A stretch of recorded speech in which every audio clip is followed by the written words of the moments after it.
Ja, ja. Nye som gamle grusnisser, velkommen til Rallnord podcast. Det er jo også podden som starter der hvor asfalten slutter, og her vi snakker på lav oktan om de tingene vi liker så godt. Adventure, offroad, roadbooks, events, utstyr og duppeditter, reiseskildringer og personlige historier fra nær og fjern. Mitt navn, det er Dennis Travolta, og alt som er levert til deg, enten du hører på podcast eller ser på YouTube, er takket være patrons. Nå kjører vi. So, okay, I'll start this, I think I'll start this episode for you that has been listening for a little while now. I'm on this 2.5 week vacation travel thing, and I went from Norway to Sweden and over to Åland, and now I'm in Finland. And in that case, I thought to myself that I'm doing the TED route, so I found that one of my suppliers from the company Turtech, which supplies with the SilverFox controllers, he actually lives just by the dead road. By the dead roads. So I had to stop or give you a call and ask if you were home. Yeah. And of course, that was nice. That was really nice. Surprising, but nice. Riku, welcome to the podcast. Thank you. Yeah.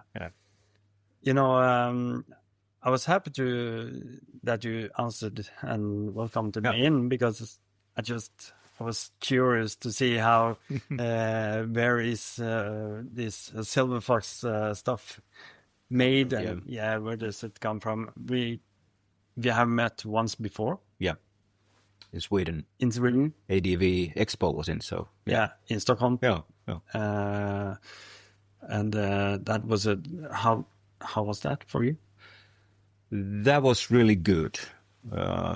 We were kind of surprised how much there was a people who was kind of dedicated for ADV environment or these biking things. So that was really good, I would say. Yeah. First of all, let's start off with where are we at now? Now we are in Finland, a small town called Pusula, and a village called Ahonpää. Mm-hmm. That's where the workshop is. Yeah, where we're doing all the things. Yeah. Right now we are sitting in your kitchen. Yeah, our kitchen. Yeah. But I can see that your kitchen, which also is your house, it's attached to your workshop. Yeah, it is. Yeah. What place is this?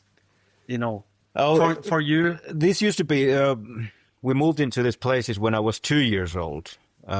So basically, I've been living in this environment for all my life. My parents were keeping a little farm, pig farm, and also doing the farming, like some fields and forest and that kind of thing. So little farm, basically. Yeah. And my father started on 1990s a workshop, or doing the metal work at that time. Mm-hmm.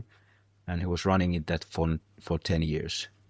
And then accident happened and he passed away, and there was nothing in this farm. Nothing was happening in for 2 years or something. I was working somewhere else, and I thought that, okay, this is probably a chance to do, or try at least, because I had an education for metalworks. So I thought that, okay, let's try. And I called a couple of my father's old customers and asked for that. Is it possible to kind of continue where their father ended? Yeah. Okay. So they were like, okay, we can try. So I was basically doing 2 jobs. I was working in Lohja, the local town, about 50 kilometers from here. And the evening and weekends I was working in my own workshop. So I was doing that for, I don't know, half a year or something like that. Mm-hmm. And it started to look like that I get along just running the only metalworks by myself. And that's the path where I So that one, the school you went to was a metalwork engineering school? I graduated to automation engineer. Oh, yeah. So it's basically the same kind of a basic machining skills and that kind of background. Yeah. And after your father, he left also all the machinery. There was a basic workshop. There was a basic machining already. So I pretty much kind of started from a working workshop. Yeah. But I've never done anything. No. The jobs what father was doing. So there was a kind of things to learn. But okay, I got along and learned. So this new work you then made for yourself, you were machining parts and stuff like that at that other companies? At that time, I still do. In that time, I was doing the big parts for the industrial gearboxes. Okay, like the piece size could be like or something, 1,500 kilos or something like that. Wow! When it started. So what we're doing nowadays is like a size of an apple instead of having that big ones. Yeah.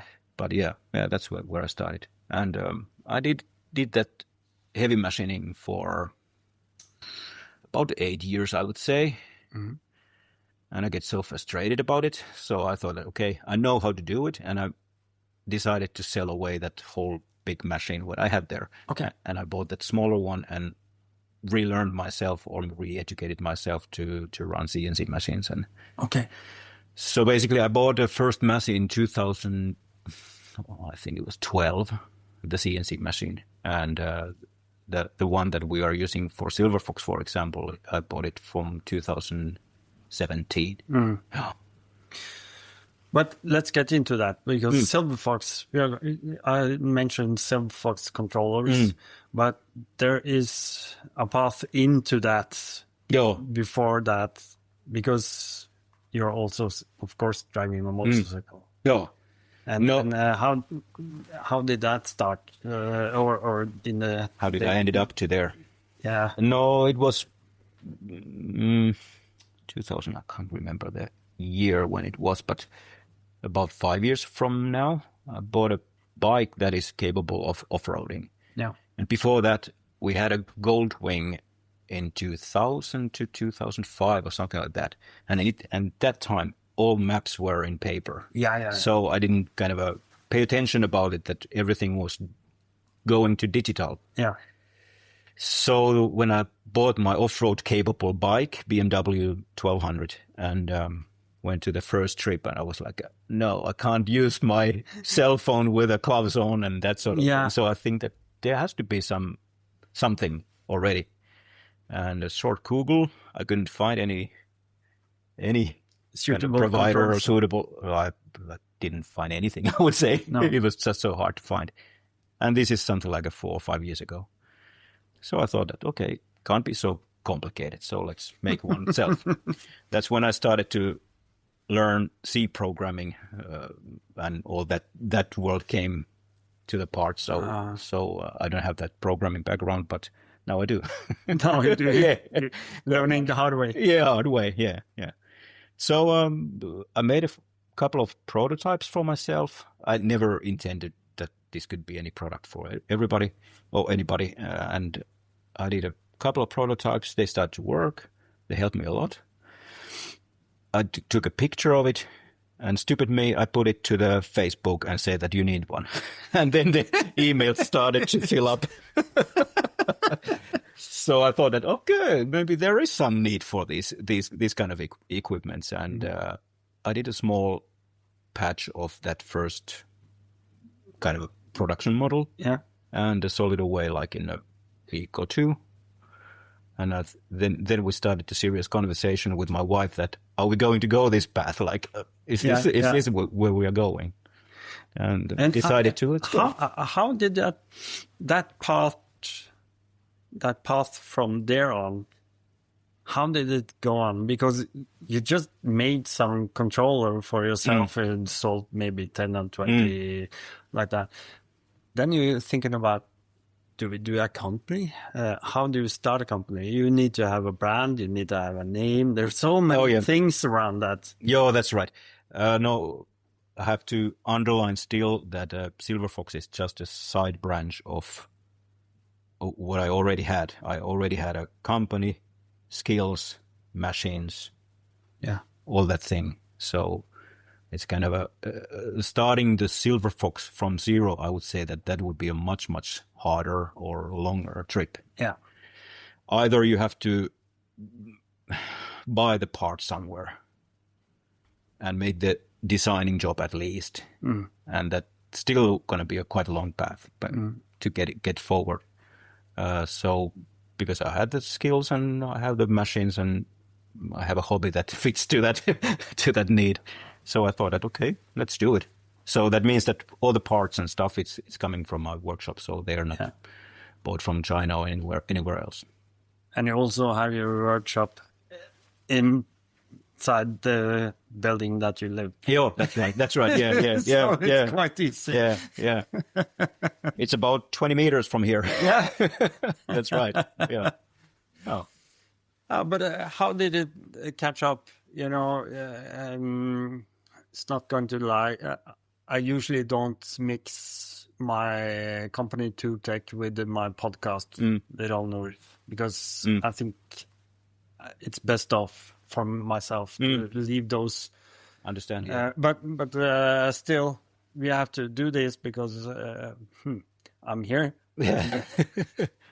And it's kind of why I'm here also. Because TwoTech, we are selling your products, but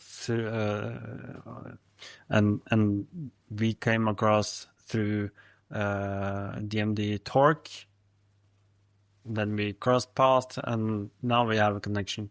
Yeah. So we order our controllers right straight from you, directly from me. Yeah. There was some. Can't remember exactly when it was, but. I think I probably contacted first to Torque Racing. Yeah. And talk with Joe. And can't remember exactly how it was. But anyway, he get excited about the product. But when you contacted Torque, did you know about the MD2? No, I didn't. No, I didn't. That stuff. I didn't. And I didn't even know Torque Racing, the size of it or how much it affects to the ADV world at all. I was just thinking that that's a company is selling nice gadgets and that's it. Yeah.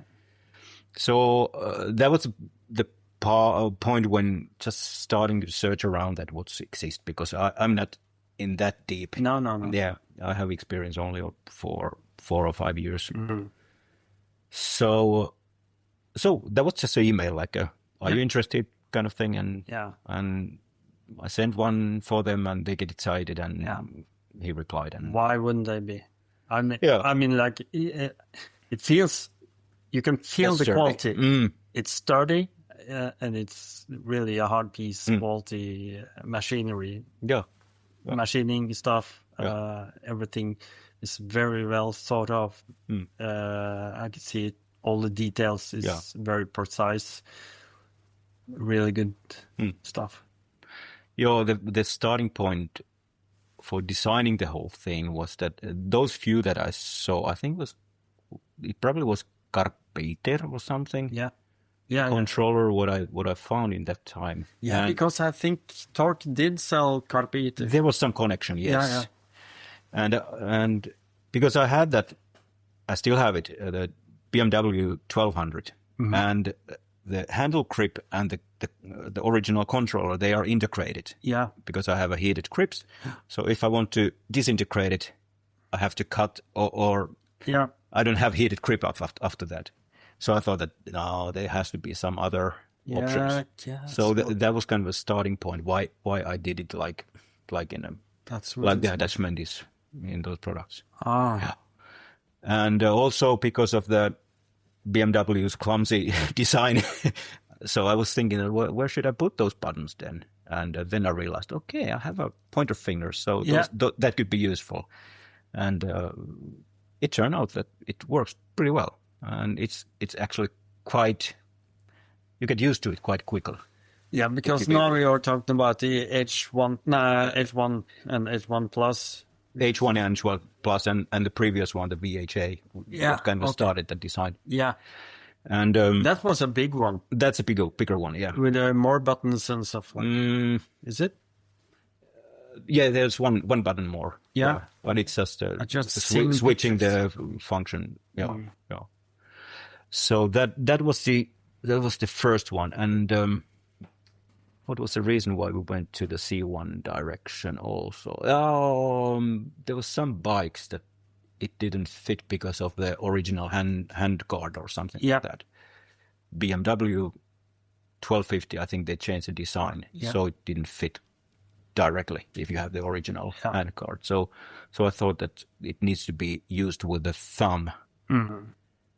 Me personally, I don't like that thumb usage because I have some breakage in my thumb, so it hurts every time when you use it. So that's why I've probably been avoiding it. But we did it anyway, and I wanted to keep it as small as possible and still have all those functions. So we solved that using 2 joystick instead of buttons. So then we got everything there in a small compact space. Yeah, I think that the C1, it offers something different in that kind, that you can have so many functions in a very small piece, just underneath your original controller and also you can use it in the front of the or up also also in the kind of a traditional level way like H1, but primarily it's been designed for a thumb use. How many takes do before you find the right, No, I can show I can show the kind of I kind of see that you have a cardboard box. There's quite a few. There's quite a few. Yeah. Finding the kind of dimensions that how your fingers kind of reach there and all that thing, but not too many, I would say, but some. Yeah. But also researching for all the parts, all the cards in that it has to be a lot of parts, like the buttons, the joysticks, the main cards inside, stuff like that. Is it hard, or did you know all the paths before?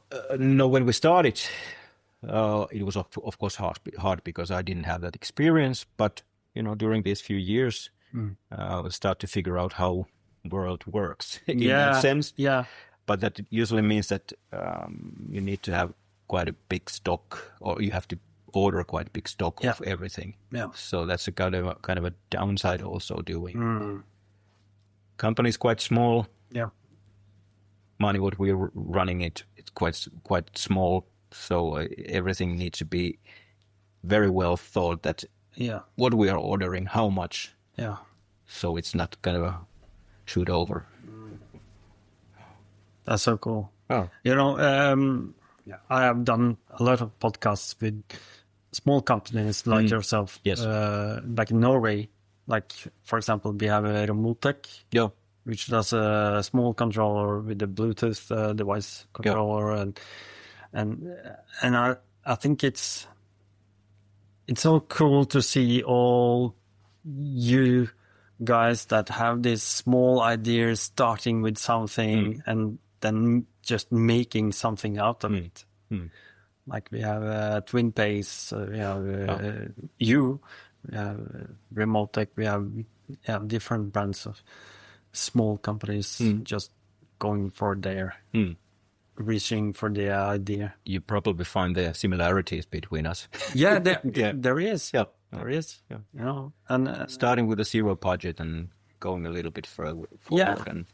And I don't know if there is any kind of special segment for your product in the motorcycle community. Like, I, for instance, can see Yamaha R1 with a SilverFox controller, but it's not unlikely either But what is your main field segment? No, I think it's probably this ADV world. Yeah, basically. But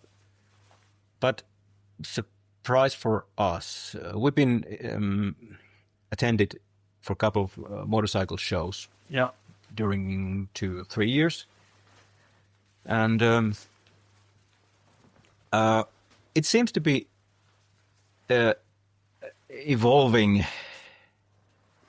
That first they were ADV drivers for sure only. Yeah. Next year they started to expand a little bit more like a touring guys. Yeah. And this summer we've been selling few controllers for Harley Davidson drivers also. That's cool. So it seems to be like expanding. Yeah. There was a last motorcycle show in Helsinki. There was a couple of, usually they are couples who are driving Gold Wings, and one was ordering the controller for his wife, who is sitting back seat, and for himself. So there was a two controllers. Okay, so they have a shared screen, and they both can kind of scroll there. Oh, yeah. So that's kind of a new also and neat thing. So, but how did they hook up? Do you have a splitter cable or something? No, Bluetooth. You can have several controllers in one unit. That works. That works. Yeah, that's nice. Yeah, it is. Yeah, and they were excited. So, if you plan something like, okay, we are focusing on this segment, and suddenly you find, okay, there's a cruiser and there are Harley Davidson guys and everything. So, and also, what is it? ATV. Yeah, ADV. That four-wheeler stuff. Oh, yeah. ATV, yeah.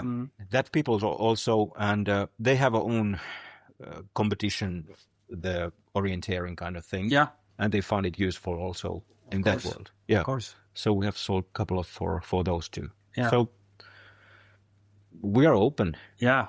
And actually, some of those small boats, they are also been talking about that they have this same need. Okay, because in Finland, all these small lakes and stuff. And we have a lot of lakes, yeah. A lot of lakes and small boats. There are people going by small boat in through all these lakes. And they have navigation also using all this kind of shallow water, so you need to know where the stones are, so they need to use it. Yeah. Oh. So, of course, we keep minds open that... That's cool. Yeah. I thought of maybe mounting one in my sidecar. I have a sidecar bike too. Well, so maybe adding a tablet to the sidecar with the controller, and then do road books. Oh, yes. So two people can be involved. Yeah, it could be done. Yeah, that would be cool. Yeah. So we're not that strict to be in one segment. So if anyone can find useful these controllers, that's good. Or even if somebody has other types of needs for a controller, you can make something out of that too. Cool. And maybe also not only by steering point, fastening with the steering. That could be too. Yeah. But that you can have some different kind of adapters or adapters of stuff. Or the design.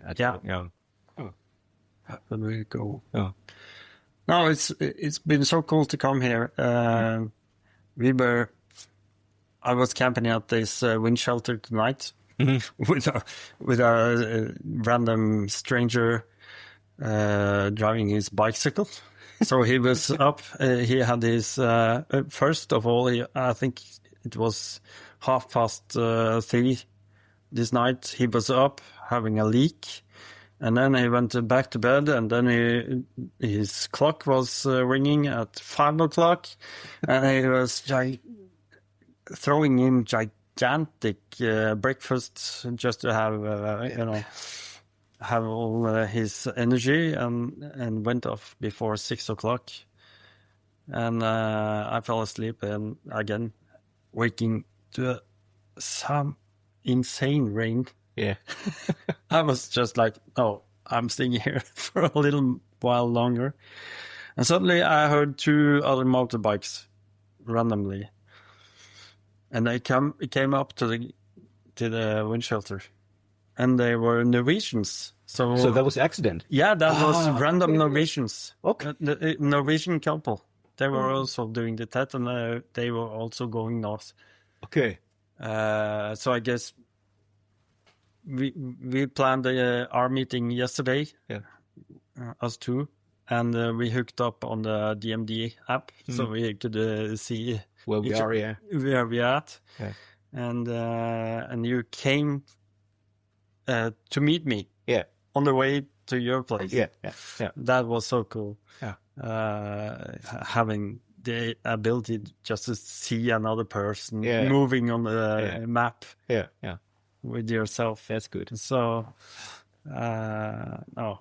coming here, seeing this site, and it's just like, wow, it's so cool that there is people. There are people. There are people Yeah. that actually doing something. Yeah. doing something. Yeah. Really cool. And it's important for us, for users to understand that they are really made in somewhere, because nowadays it seems to be a tendency that you go to the shop and take it from a shelf. Yeah. Nobody thinking that somebody's kind of putting the effort and design and passion and everything for it. And maybe it's that way quite much when the product comes from China in that direction. So, but we do it by ourselves, and every single unit kind of counts. Yeah. Yeah. Absolutely. Yeah. Because all these small supplies, they add up in our segment, which is the ADV motorcycle stuff, and that's very important. Yeah. Like in Norway, we have a couple of bigger suppliers, like we have Backcountry MC, we have ADV Torque, and stuff like that. We are small mostly internet-based companies delivering or suppliers of gear and stuff, like rolling Mavericks or double take mirrors or adventure stuff, But we are also very into not stepping on toes. So we have our separate things. Yeah. You have those things, we have those things, like, and we are always connected, like talking to each other, and just keeping the adventure community happy. Yeah. So, this is interesting path, I would say. Yeah, for us at least, because I don't have that much background of it. Yeah, like being involved with this kind of. Yeah, and now we come back to Stockholm, which is the first time that we met. Yeah, it was. We started doing business with you, SilverFox, last year. Yeah. Bringing it to our web shop. And I think we have sold quite some units. At least maybe 10, 15. Tens, yeah, something like that. Yeah. Somewhere like that. Yeah. It's keep growing. Yeah, it's growing. Looks like it, at least. It's growing. And it's so easy to being a small company because you can reach out to each other. You have mail connection, dialogues. You can sort out everything in between. That's really nice. Yeah. Oh. Yes. So cool. And now I'm here. I had some snack, some cakes and stuff, and coffee with your wife and you, and it's been such a good time. Good. Yeah. Keeping shelter from the rain. Yeah. That came back. Yeah. Seems to be. Okay, Riku. It's good. I hope to see you next time, maybe in next year's Adventure Properly. Expo. I think there will definitely be one, at least. Yeah, I understood that they are organizing a bigger space for the event. Yeah. Because that was the first one, and it was really good. It was good. It was good, but the space was a little bit too tight, maybe. In the midday of Saturday. It was crowded, yeah. It was right. Yeah. But otherwise, it was quite nice to be that tight also. It gives kind of a atmosphere better. Yeah. But just getting more people in would be also nice. But I also think that when you first had the first one, it's going to, set words to it. And next year there will be a lot more people there. Of course, yeah. Also from Norway, I guess, more people from Norway also that needs more space. Then you need more space because visitors are coming. Obviously, yeah. Yeah. Did you went with with your company? No, I went with Ralnor. Yeah. So you were running the podcast there, or the podcast. It's not at any interest for Turtech to do. I understood. Yeah. Something in Sweden because we are holding on to the Norwegian customers, and they are not in Sweden. Yeah. So, but next year is also a big expo, motorcycle expo in Norway. Okay. Just outside Oslo. Okay. Lillestrøm. That's going to be a huge one that covers everything. Yeah. But I have been talking to the head chief manager of that expo, and we have also now been talking about doing an own little area just for adventure. That would be good. Yeah. Oh, so we are not going to be spread out like everywhere in a big pile of motorcycles and stuff. But we are going to gather all the adventure spec companies in one area. Yeah. So that's the plan for Norway, at least. Yeah. And then we are going to be there with the Turtech. Yeah, absolutely. Okay. Yeah, I was there. Good. We had a small expo outside because the inside, the big one, was not coming through this year. So instead there was a small one outside, and So but in Sweden, I will be back next year with the Ralnor podcast. Yeah. Okay. Yeah. That seems to be probably every country has a little bit different. Like in Finland, it's a big motorcycle event every year that the MP Messut is called. But it's also quite everybody's in own corners, and it's quite hard. When I tour it around, it's quite hard to find ADV only stuff. Yeah. So we're kind of shattered to different. So that's probably a good idea to collect them all together. I think that's better.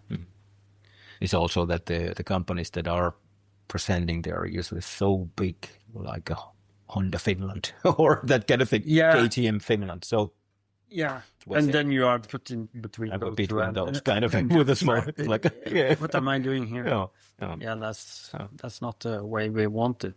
And that's also why the Adventure Expo. Yeah, that was good. That was good. Yeah. That's a really good thing. Yeah. In Finnish level, we have some kind of a understanding how much we have ADV drivers here, and it's quite much. Norther you go or eastern you go, there's almost everybody who's driving bikes. They are more or less like a off-road capable. Oh, okay. So there's a lot of drivers. So I think that there will be need in Finland too, like a collect and do kind of ADV stuff like that. Yeah, that would be a good idea. That's cool. Yeah. Well, it's been good talking to you. Yeah. It's been so nice Yeah. just to sit around, have a chat, and get to me know too. each other a little bit more. You too. So I think I'm going to call it today for the podcast at least. Yeah. Okay? Yeah. So, as we say in Norwegian, shalabais.